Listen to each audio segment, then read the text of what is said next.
परमात्मने सततमेकरूपिणे दशरूपिणे शतसहस्ररूपिणे अविकारिणे स्फुटमनन्तरूपिणे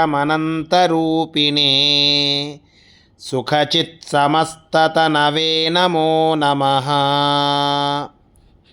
तपोविद्याविरक्त्यादिसद्गुणौघाकरानहं वादिराजगुरून् वन्दे हयग्रीवदयाश्रयान्।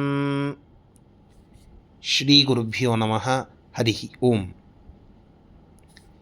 ವಾದಿರಾಜಸ್ವಾಮಿಗಳು ರಚನೆ ಮಾಡಿಕೊಟ್ಟಂತಹ ದಶಾವತಾರ ಸ್ತುತಿಯ ಅರ್ಥಚಿಂತನೆಯನ್ನು ಈ ಪುರುಷೋತ್ತಮ ಮಾಸದಲ್ಲಿ ನಾವು ಮಾಡುತ್ತಾ, ನಿನ್ನೆಯ ದಿನ ರಾಮಾವತಾರದ ವರ್ಣನೆ ಇರುವಂತಹ 14ನೆಯ ಶ್ಲೋಕದ ಚಿಂತನೆಯನ್ನು ಮಾಡಿದ್ದೇವೆ. ಅದರ ನಂತರದ 15ನೆಯ ಶ್ಲೋಕವನ್ನು ಇವತ್ತು ತಿಳಿದುಕೊಳ್ಳಬೇಕು. 14ನೆಯ ಶ್ಲೋಕದಲ್ಲಿ ರಾಮದೇವರ ಮತ್ತು ಸೀತಾದೇವಿಯ ಕಲ್ಯಾಣದ ಒಂದು ಘಟನೆ, ಆ ಒಂದು ವಿಶೇಷವನ್ನು ವರ್ಣನೆ ಮಾಡಿದರು. ರಾಮ ಸೀತೆಯರ ಬಾಂಧವ್ಯ ಅದು ಹೇಗಿತ್ತು ಅಂತ ಕೇಳಿದರೆ, ಸಂಸ್ಕೃತದಲ್ಲಿ 2 ಶಬ್ದಗಳಿವೆ, ಅವ್ಯಯಗಳು, ಸಹ ಮತ್ತು ವಿನ ಅಂತ. ಪಿತೃವಾಕ್ಯ ಪರಿಪಾಲಕನಾಗಿ ರಾಮಚಂದ್ರ ಪ್ರಭು ವನವಾಸಕ್ಕೆ ಹೋಗುವ ಪ್ರಸಂಗ ಬಂದಾಗ, ಈ ನಾರುಮಡಿಯನ್ನು ಉಟ್ಟು ಕಲ್ಲು ಮುಳ್ಳು ಇರುವಂತಹ ಆ ವನದಲ್ಲಿ ವಾಸ ಮಾಡಲಿಕ್ಕೆ ನೀನು ಬರುವುದು ಬೇಡ ಅಂತ ಸೀತೆಗೆ ಹೇಳಿದಾಗ, ಸೀತೆ ಆಡುವ ಮಾತು, ನಿನ್ನ ಜೊತೆಗೆ ಸಹ ನಾನು ಯಾವತ್ತಿಗೂ ಇರ್ತೇನೆ, ನಿನ್ನನ್ನು ಬಿಟ್ಟು ವಿನ ನಾನು ಎಂದಿಗೂ ಇರುವುದಿಲ್ಲ. ಈ ಸಹ ಮತ್ತು ವಿನ ಇದು ದಾಂಪತ್ಯದ ಸಂಕೇತಗಳಾಗಿರುವಂತಹ ಅವ್ಯಯಗಳು ಅಂತ ಸೀತಾದೇವಿ ಹೇಳಿದಳು. ಅಂತಹ ಆ ಪರಮ ಪತಿವ್ರತೆಯಾದ ಲಕ್ಷ್ಮೀದೇವಿಯ ಅವತಾರಳಾಗಿರತಕ್ಕಂತಹ ಸೀತಾದೇವಿಯನ್ನು ಸ್ತೋತ್ರ ಮಾಡುತ್ತಾರೆ. ಆ ಸೀತಾದೇವಿಯ ಅಂತರ್ಯಾಮಿಯಾಗಿರುವಂತಹ ರಾಮನನ್ನು ನಮಸ್ಸಿ ಅಲ್ಲಿ ಪ್ರಾರ್ಥನೆಯನ್ನು ಮಾಡುತ್ತಾರೆ. 15ನೆಯ ಶ್ಲೋಕದಲ್ಲಿ ವಾದಿರಾಜಸ್ವಾಮಿಗಳು. ತುಂಬ ಸುಂದರವಾದ ಶ್ಲೋಕ. ಆ 15ನೆಯ ಶ್ಲೋಕ ಹೀಗಿದೆ: ಕಾಂತಾರ ಗೇಹ ಖಲ ಕಾಂತಾರ ಟದ್ವದನ ಕಾಂತಾಲ ಕಾಂತ ಕಶರಂ ಕಾಂತಾರಯಾಂಬುಜನಿ ಕಾಂತಾನ್ವವಾಯ ವಿಧು ಕಾಂತಾಶ್ಮಬಾಧಿಪ ಹರೇ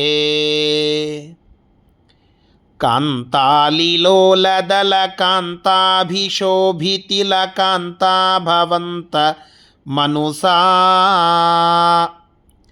ಕಾಂತಾನುಯಾನಜಿತ ಕಾಂತಾರ ದುರ್ಗಕಟ ಕಾಂತಾರಮಾತ್ವವತು ಮಾಂ. ಕಾಡಿನಲ್ಲಿ ಸೀತೆ ರಾಮನ ಹಿಂದೆ ಹೆಜ್ಜೆ ಹಾಕ್ತಾ ಹಾಕ್ತಾ ಹೊರಟಾಗ, ದುಷ್ಟ ರಾಕ್ಷಸರಿಗೆ ಆ ಸೀತೆಯ ನಡೆಗೆ ಆ ಸೀತಾದೇವಿ ಮೃತ್ಯುವಾಗಿದ್ದಾಳೆ. ಅಂತಹ ದುಷ್ಟ ರಾಕ್ಷಸರಿಗೆ ಮೃತ್ಯುವಾಗಿರತಕ್ಕಂತಹ ಆ ಲಕ್ಷ್ಮೀದೇವಿ ಸೀತೆ ಮಾಂ ಅವತು ನನ್ನನ್ನು ರಕ್ಷಿಸಲಿ ಎಂಬುದಾಗಿ ಸೀತೆಯನ್ನು ವರ್ಣನ ಮಾಡುತ್ತಾ ಇದ್ದಾರೆ ದಶಾವತಾರ ಸ್ತುತಿಯಲ್ಲಿ ವಾದಿರಾಜ ತೀರ್ಥ ಗುರು ಸಾರ್ವಭೌಮರು. ಬಹಳ ಪ್ರಸಿದ್ಧವಾಗಿ ಕಾಂತಾರ ಅನ್ನುವ ಶಬ್ದ ಎಲ್ಲ ಕಡೆಗೆ ಜಗಜ್ಜನಿತವಾಯಿತು ಕೆಲವು ದಿನಗಳ ಹಿಂದೆ. ಈ ಕಾಂತಾರ ಅನ್ನುವ ಹೆಸರು ಇವತ್ತು ಜಗಜ್ಜನಿತವಾದದ್ದಲ್ಲ. ಇದು ವಾದಿರಾಜಸ್ವಾಮಿಗಳು ಎಷ್ಟೋ ವರ್ಷಗಳ ಹಿಂದೆ ಆ ಕಾಂತಾರ ಅನ್ನುವ ಶಬ್ದವನ್ನೇ ಇಟ್ಟುಕೊಂಡು ಇಡೀಯಾದ ಶ್ಲೋಕ ರಚನೆ ಮಾಡಿದ್ದನ್ನು ನಾವು ಇಲ್ಲಿ ಕಾಣಬಹುದು. ಅವರ ಆ ಕವಿತಾ ಕೌಶಲ್ಯಕ್ಕೆ ಹಿಡಿದ ಕೈಗನ್ನಡಿ ಈ ಶ್ಲೋಕ. ಅದರ ಅರ್ಥ ಈ ರೀತಿಯಾಗಿ ಇದೆ: ಅಂಬುಜನಿಕಾಂತ. ಅಂಬುಜನಿಕಾಂತ, ಅಂಬುಜನಿ ಅಂತಂದರೆ ಕಮಲ ಅದಕ್ಕೆ ಸಂಬಂಧಪಡುವಂತಹ ಸೂರ್ಯ ಅಂತ, ಅಂಬುಜನಿ ಅಂತ. ಅದರ ಕಾಂತ ಅಂದರೆ ಸೂರ್ಯ ಅಂತ. ಅಂಬುಜನಿ ಕಾಂತ ಅಂದರೆ ಕಮಲದ ಜೊತೆಗೆ ಬಾಂಧವ್ಯವನ್ನು ಉಳ್ಳಂತಹ ಸೂರ್ಯ. ಆ ಸೂರ್ಯನ ಅನ್ವವಾಯ ಅಂತಂದರೆ ವಂಶ ಅಂತರ್ಥ. ಅಂಬುಜನಿ ಕಾಂತಾನ್ವವಾಯ ಅಂದರೆ ಸೂರ್ಯವಂಶ ಅಂತ ಹೇಳಬೇಕಾಗಿದೆ. ಕಮಲದ ಜೊತೆಗೆ ಬಾಂಧವ್ಯ ಇರುವ ಸೂರ್ಯನ ವಂಶ. ಆ ಸೂರ್ಯವಂಶ ಹೇಗಿದೆ ಅಂದರೆ ವಿಧುಕಾಂತಾಶ್ಮ. ಅಶ್ಮ ಅಂತಂದರೆ ಕಲ್ಲು, ವಿಧುಕಾಂತ ಅಂತಂದರೆ ಚಂದ್ರ, ವಿಧುಕಾಂತಾಶ್ಮ ಅಂತಂದರೆ ಚಂದ್ರಕಾಂತ ಶಿಲೆ ಅಂತ. ಈ ಚಂದ್ರಕಾಂತ ಶಿಲೆ ಅಂತ ಒಂದು ಶಿಲೆ ಇದೆ, ಒಂದು ಕಲ್ಲು, ಒಂದು ವಿಶೇಷವಾದ ಕಲ್ಲು ಶಿಲೆ. ಚಂದ್ರನ ಕಿರಣಗಳು ಅದರ ಮೇಲೆ ಬಿದ್ದು ಬಿದ್ದು ಬಿದ್ದು ಹೆಪ್ಪುಗಟ್ಟಿ ಬಿಡುತ್ತದಂತೆ. ಆ ಚಂದ್ರನ ಕಿರಣಗಳ ಕಾಂತಿ ಆ ಕಾಂತಿ ಆ ಕಲ್ಲಿನ ಮೇಲೆ ಬಿದ್ದು ಬಿದ್ದು ಬಿದ್ದು ಬಿದ್ದು ಹೆಪ್ಪುಗಟ್ಟಿರುತ್ತದೆ. ಅಂತಹ ಚಂದ್ರಕಾಂತ ಶಿಲೆ. ಆ ಚಂದ್ರಕಾಂತ ಶಿಲೆ ರೂಪುಗೊಳ್ಳಬೇಕು ಅಂದರೆ ಅದಕ್ಕೆ ಬೇಕಾಗುವುದು ಚಂದ್ರ. ಅದಕ್ಕೆ ವಾದಿರಾಜ ಸ್ವಾಮಿಗಳು ಹೇಳಿದರು, ವಿಧುಕಾಂತಾಶ್ಮ ಬಾಧಿಪ. ಚಂದ್ರಕಾಂತ ಶಿಲೆಗೆ ಹೇಗೆ ಬಾಧಿಪ ನಕ್ಷತ್ರಗಳ ಒಡೆಯನಾದಂತಹ ಚಂದ್ರನ ಒಂದು ಅವಶ್ಯಕತೆ ಇದೆಯೋ, ಚಂದ್ರ ಆ ಚಂದ್ರಕಾಂತ ಶಿಲೆಗೆ ಒಡೆಯನಾಗಿದ್ದಾನೋ, ಹಾಗೆ ಸೂರ್ಯವಂಶ ಎಂಬಂತಹ ಚಂದ್ರಕಾಂತ ಶಿಲೆಗೆ ಚಂದ್ರನಂತೆ ಇರುವವನು ನಮ್ಮ ರಾಮಚಂದ್ರ ಮಹಾಪ್ರಭು. ಎಂತಹ ಅದ್ಭುತವಾದ ಕವಿತಾ ಸಾಮರ್ಥ್ಯ ಇದು! ಎಲ್ಲ ಬೇರೆ ಬೇರೆ ಬೇರೆ ಬೇರೆ ಸಂಸ್ಕೃತದ ಕವಿಗಳೆಲ್ಲ ವಾದಿರಾಜ ಸ್ವಾಮಿಗಳ ಮುಂದೆ ಲೇಖನಿಯನ್ನು ಕೆಳಗಿಡಬೇಕು. ಅಷ್ಟು ಅದ್ಭುತವಾದ ವರ್ಣನೆಯನ್ನು ಇಲ್ಲಿ ವಾದಿರಾಜ ಸ್ವಾಮಿಗಳು ಮಾಡುತ್ತಾ ಇದ್ದಾರೆ. ಸೂರ್ಯವಂಶದಲ್ಲಿ ಹುಟ್ಟಿರುವ ಚಂದ್ರ ಅಂತ ರಾಮಚಂದ್ರ ಪ್ರಭುವನ್ನು ವರ್ಣನ ಮಾಡಿದರು. ಇದನ್ನು ಶ್ರೀಮದಾಚಾರ್ಯರು ಜಯತ್ಯಜೋಕ್ಷೀಣ ಸುಖಾತ್ಮಬಿಂಬ ಸ್ವೈಶ್ವರ್ಯ ಕಾಂತಿ ಪ್ರತತ ಸದೋದಿತ ಸ್ವಭಕ್ತ ಸಂತಾಪ ದುರಿಷ್ಟ ಹಂತ ರಾಮಾವತಾರೋ ಹರಿರೀಶ ಚಂದ್ರಮಃ ಅಂತ ಆ ಚಂದ್ರನ ಮತ್ತು ರಾಮನ ಒಂದು ಕಂಪ್ಯಾರಿಸನ್ನನ್ನು ಮಾಡಿ ಹೇಳಿದ್ದನ್ನು ನಾವು ಇಲ್ಲಿ ನೆನಪಿಸಿಕೊಳ್ಳಬೇಕು. ಇಂತಹ ಹರೇ, ಓ ರಾಮಚಂದ್ರ ಪ್ರಭುವೇ, ಕಾಂತ ಆಲಿ ಕಾಂತಾಲಿ ಲೋಲ ದಲ ಕಾಂತಾಭಿಶೋಭಿತಿಲ ಕಾಂತಾಭವಂತಂ ಅಂತ ಇದೆಯಲ್ಲ. ಕಾಂತ ಅಂದರೆ ಸುಂದರವಾದ, ಮನೋಹರವಾದ. ಆಲಿ ಅಂದರೆ ದುಂಬಿಗಳು.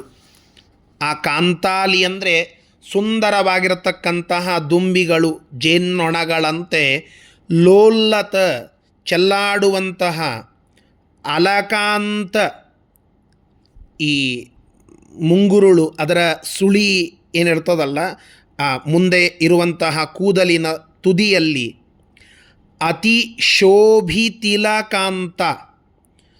ಅತಿಶೋಭಿ ತುಂಬ ಶೋಭಿತವಾಗುವ, ತಿಲಕಾಂತ ತಿಲಕ ಅಂತ ಅಂದರೆ ತಿಲಕದ ಕೊನೆ ಭಾಗವನ್ನು ಉಳ್ಳಂತಹ ಸೀತಾದೇವಿ.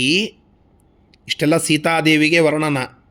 ಕಾಂತಾಲಿ ಶೋಭಿ ಕಾಂತಾಲಿ ಲೋಲ ದಲ ಕಾಂತಾಭಿಶೋಭಿತಿಲಕಾಂತ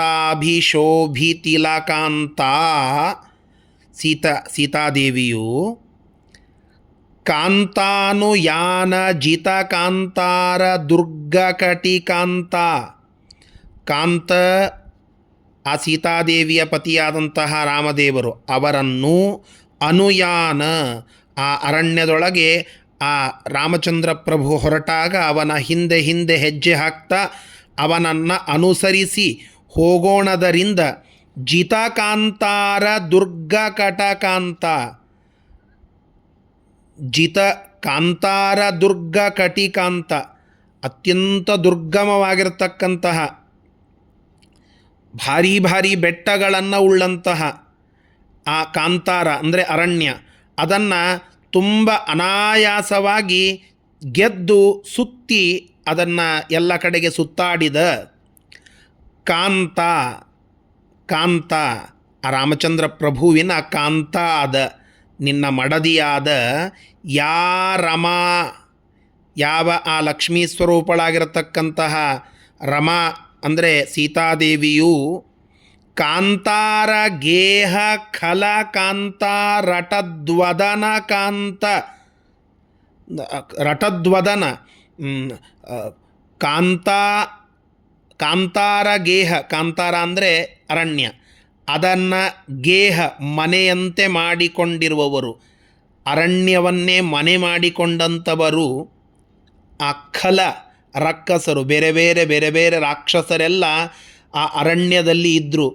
ಆ ಅರಣ್ಯದಲ್ಲಿಯೇ ವಾಸವಾಗಿರುವ ಎಲ್ಲ ರಾಕ್ಷಸರ ಕಾಂತ, ಅವರ ಹೆಂಡತಿಯರ ರಟದ್ವದನ, ಅವರು ತಮ್ಮ ಗಂಡಂದಿರು ಮೃತರಾದಾಗ ಗೋಳಿಡುವ ಮುಖ, ಅದರಲ್ಲಿ ಕಾಂತ ಅಲಕ ಅಂತಕ, ಅವರ ಚಲುವಾದ ಮುಂಗುರುಳಿಗೆ ಮೃತ್ಯುವಾಗಿ ಇರುವ. ಎಲ್ಲ ಹೇಳ್ತಾ ಇರೋದು ಇಷ್ಟೇ. ಅಲ್ಲಿ ಆ ರಮಾದೇವಿ, ಲಕ್ಷ್ಮೀದೇವಿ ಅರ್ಥಾತ್ ಸೀತಾದೇವಿ ರಾಮಚಂದ್ರ ಪ್ರಭುವಿನ ಜೊತೆಗೆ ಅನುಸರಿಸಿ ನಡೀತಾ ಇದ್ದರೆ ದುಷ್ಟ ರಾಕ್ಷಸರ ಪಾಲಿಗೆ ಅವಳು ಮೃತ್ಯುವಾದಳು ಅಂತ. ಆ ರಾಕ್ಷಸರನ್ನು ಕಳೆದುಕೊಂಡ ಅವರ ಮಡದಿಯರು ಗೋಳಿಡುವ ಮುಖದಲ್ಲಿ ಚಲುವಾದ ಮುಂಗುರುಳಿಗೆ ಮೃತ್ಯುವಾಗಿರತಕ್ಕಂತಹ ಶರಂಭವಂತಮನು, ಆ ಬಾಣಗಳನ್ನು ಇಟ್ಟುಕೊಂಡಿರುವಂತಹ ಬಾಣಗಳ ಒಂದು ಬಾಣಗಳನ್ನು ಇಟ್ಟುಕೊಂಡು ಆ ತುಣೀರವನ್ನು ಇಟ್ಟುಕೊಂಡು ನಡೀತಾ ಇರುವಂತಹ ಅಂತಕ ಶರಂ, ಮೃತ್ಯುವಾದ ಬಾಣವನ್ನು ಉಳ್ಳ ಅಂತ ತಾತ್ಪರ್ಯ.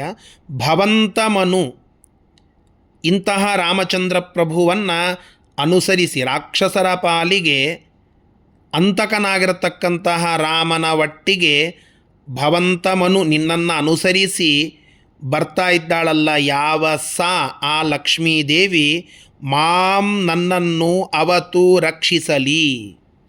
ಒಟ್ಟಿಗೆ ತಾತ್ಪರ್ಯವನ್ನು ಹೇಳುವುದಾದರೆ, ಸೂರ್ಯವಂಶಕ್ಕೆ ತಿಲಕಪ್ರಾಯನಾಗಿರತಕ್ಕಂತಹ ಹೇ ರಾಮಚಂದ್ರ ಪ್ರಭುವೇ,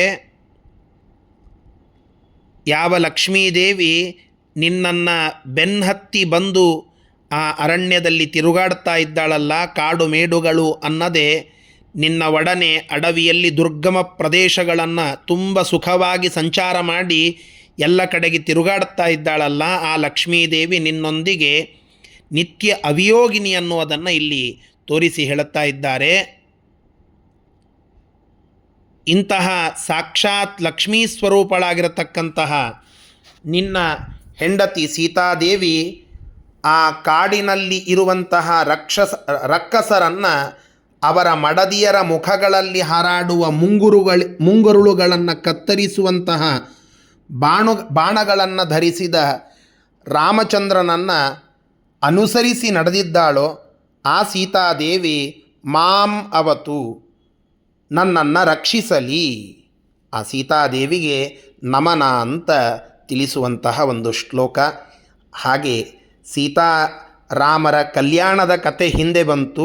ಈಗ ಸೀತೆಯನ್ನು ಸ್ತೋತ್ರ ಮಾಡುವ ದಾಂಪತ್ಯ ಅದು ಹೇಗಿರಬೇಕು ಅಂತನ್ನುವುದಕ್ಕೆ ಸಾಕ್ಷೀಭೂತರಾಗಿರತಕ್ಕಂತಹ ಸೀತಾದೇವಿ ಮತ್ತು ರಾಮಚಂದ್ರ ಪ್ರಭುವಿನ ಆ ಅನ್ಯೋನ್ಯತೆ, ಅವರಿಬ್ಬರಿಂದ ಆದ ಆ ರಾಕ್ಷಸರ ಸಂಹಾರ, ಅವರ ನಿಯಂತ್ರಣ, ಅವರ ಶಿಕ್ಷಣ, ಇದು ಈ ಶ್ಲೋಕದ ಅರ್ಥ. ಇಂತಹ ಶ್ಲೋಕದಿಂದ ನಾವು ಕೂಡ ಆ ಸೀತಾರಾಮರ ಸ್ಮರಣೆಯನ್ನು ಮಾಡಿ ಲಕ್ಷ್ಮೀದೇವಿಯನ್ನು ನಮ್ಮನ್ನು ರಕ್ಷಿಸುವಂತ ಪ್ರಾರ್ಥನೆ ಮಾಡೋಣ. ಶ್ರೀಕೃಷ್ಣಾರ್ಪಣಮಸ್ತು. ಹರಯೇ ನಮಃ.